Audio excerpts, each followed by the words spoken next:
नमस्कार दोस्तों, मैं हूं नीलम सिंह। आप देख रहे हैं नेताजी .live। जैसा कि आप जानते हैं, हमारे इस चैनल के माध्यम से हमारी ये कोशिश होती है कि हम आप तक आपके पसंदीदा नेताओं के दिए गए वक्तव्य और भाषण को आप तक पहुंचाएं, वो भी असंपादित, और साथ ही साथ देश में चल रहे राजनीतिक विश्लेषण को भी आप तक पहुंचाते आए हैं। आइए आज की इस कड़ी में देखते हैं राजनीतिक विश्लेषण। आधे से ज्यादा राज्यों में उप मुख्यमंत्री ही उप मुख्यमंत्री। दुनिया भर के लोकतांत्रिक देशों में शायद भारत एक ऐसा देश है जहां के राज्यों में उप मुख्यमंत्री जैसा पद सत्ता संतुलन अथवा तुष्टीकरण के लिए सृजित किया गया है। भारत के संविधान में उप मुख्यमंत्री पद की व्याख्या ही नहीं है। इसके बावजूद धड़ल्ले से आधे से ज्यादा राज्यों में उप मुख्यमंत्री कार्यरत हैं। आंध्र प्रदेश में वाईएसआर के कार्यकाल में 5 उप मुख्यमंत्री हुआ करते थे। शुक्र है इस बार 4 कम हो गए हैं। जनसेना पार्टी के नेता पवन कल्याण को आंध्र प्रदेश का नया उप मुख्यमंत्री बनाया गया है। आज की स्थिति में 14 राज्यों में 19 उप मुख्यमंत्री हो गए हैं।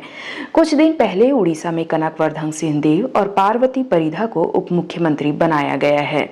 पार्टीवार देखें तो भारतीय जनता पार्टी के 13 उप मुख्यमंत्री, कांग्रेस नागालैंड पीपुल्स फ्रंट के 2, नेशनल डेमोक्रेटिक प्रोग्रेसिव पार्टी, राष्ट्रवादी कांग्रेस पार्टी और जनसेना पार्टी का एक उप मुख्यमंत्री दायित्व संभाल रहा है।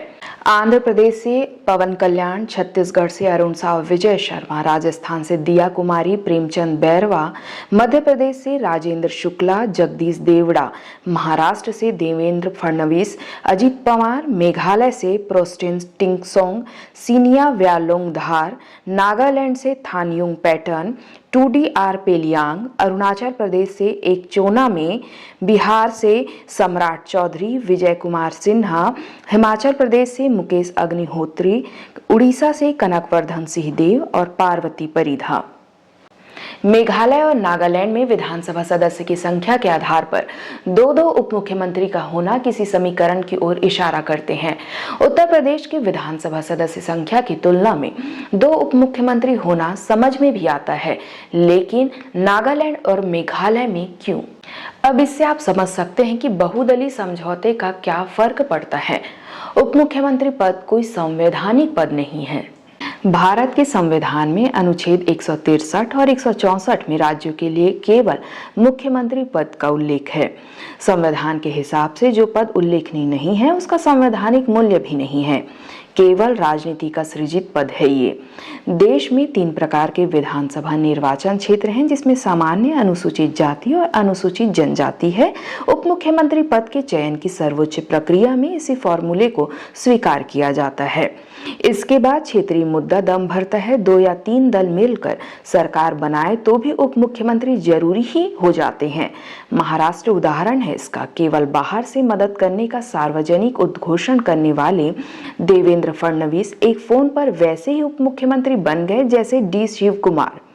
उप मुख्यमंत्री पद सत्ता में संतुलन का सफल आजमाया तरीका है। देश में आजादी से पहले उप मुख्यमंत्री पद सृजित हो चुका था। बिहार पहला राज्य बना जहां 1939 में अनुराग नारायण सिन्हा पहले पहल उप मुख्यमंत्री बने। स्वतंत्र भारत में 1959 में आंध्र प्रदेश पहला राज्य बना और कोंडा वेंकट रंगा रेड्डी पहले व्यक्ति बने जो मुख्यमंत्री बने। इसके बाद से उप मुख्यमंत्री पद पॉलिटिकल इंजीनियरिंग का समीकरण बन गया। एक दलीय व्यवस्था जिस राज्य चरमराई वहां उप मुख्यमंत्री बने।